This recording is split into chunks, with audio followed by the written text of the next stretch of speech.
work in the training department.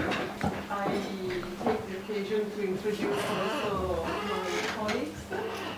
Elena Aurora Ferrara, she works with me in the training department and especially in the international projects. And Miss Laura Corazza, who is one of our CSR experts. She is also a CSR teacher in our courses. She comes from the University of Torino, in particular from the Department of Management.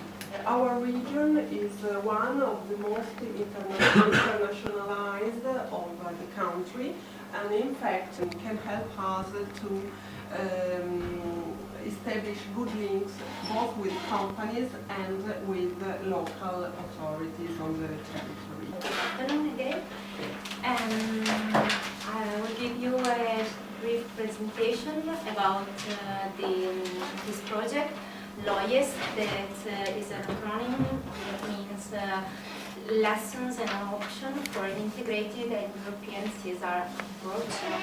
I was the coordinator of the project, and CEIPiemonte was the leading partner, and we have the overall coordination of it was focused on CSR, and its main objective was to stimulate the dialogue. I realize that most companies, especially SMEs, normally consider CSR as a cost because you know they think about CSR as something very important but very difficult to introduce because it assumes an investment in money, in time, in human resources.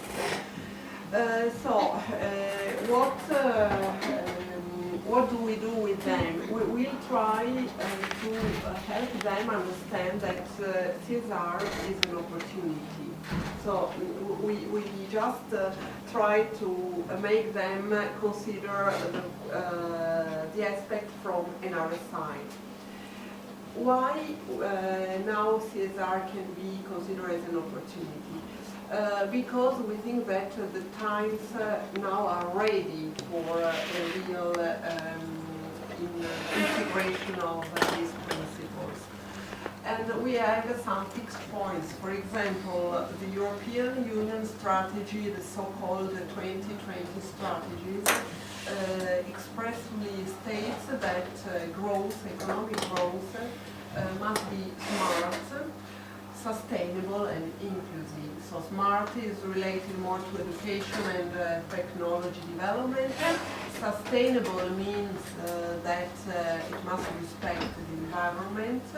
And inclusive is related especially to the social aspects. I don't know if you have followed some course on CSR, but the first thing that we teach someone who is interested in CSR that affirms as a fourth type of responsibility. The first responsibility is called economic responsibilities, because if there is not a balance in your economic and financial performance, you can't foster other type of responsibilities. So it's correct, but you have also to decline this responsibility when you talk about CSR. The other three types of responsibility are legal responsibility. That means that your firms have to be complying with the law, but also complying with the law of the state or place in which they operate. What does it mean? If in Italy you have certain types of laws, and in Jakarta or in Greece there are other types of law, you have to comply with each kind of laws and norms. Another type of responsibility is called ethical responsibility. And ethical responsibility is hard to describe, because when we think something that is ethical, we have to deal with something that is good or bad. It's a philosophical approach, but what is ethical is what is good and what is not good. What is beneficial and what is harmful. In terms of what my society, what my company do, what my organization do. Every action has an impact. You can do good action or bad actions, and you have positive impact or negative impact. it is not always related. You can have you can make a good actions and have a negative impact. Also, it happens. Okay, so how do you define corporate social responsibility? I will answer that corporate social responsibility is deals with ethics, values, but also responsibility of the firms or an organization on the whole society, and responsibility on the impacts. But these impacts are declined also in economical and financial ways, but also social and environmental way. So that's a whole concept, a great concept.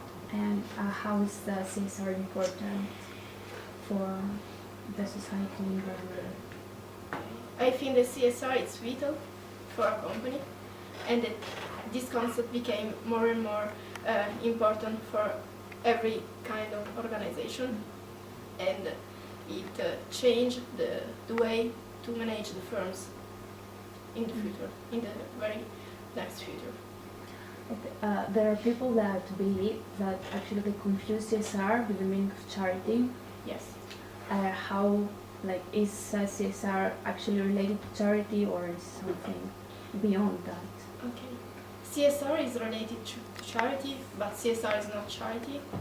I think that a good way to understand CSR is to relate CSR action at your focus on your business. If your business, if you focus CSR action on your business, you don't do charity, but it's something that can bring to your organization financial positive impact, but also social positive impact and or environmental positive impacts. It's not be misunderstood. Okay. How CEIPiemonte promotes CSR? What is the role of the organization? CEIPiemonte tries to promote CSR as a leverage of competitiveness, because the European Union asks everybody to improve growth, but this growth should be smart, sustainable and inclusive. And in this way we try to organize focus group, training and educational events to, in order to spread CSR principles and also to disseminate good practice. Mm-hmm. What do you think about the organization of AIESEC, how it's related to CSR?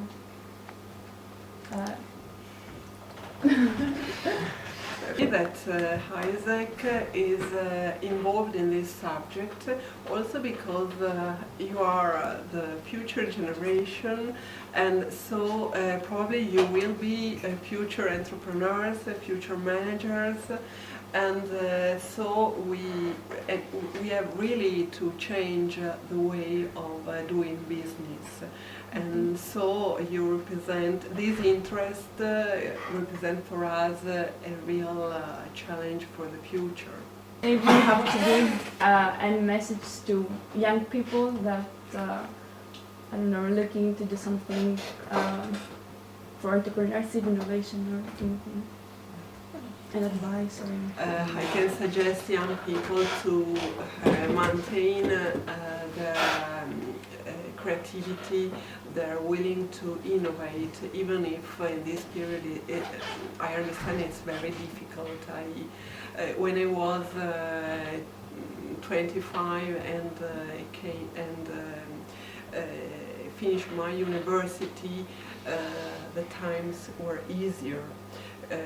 For young generation today, the situation is much more difficult, but I think, and I'm sure that in difficulties there are also opportunities.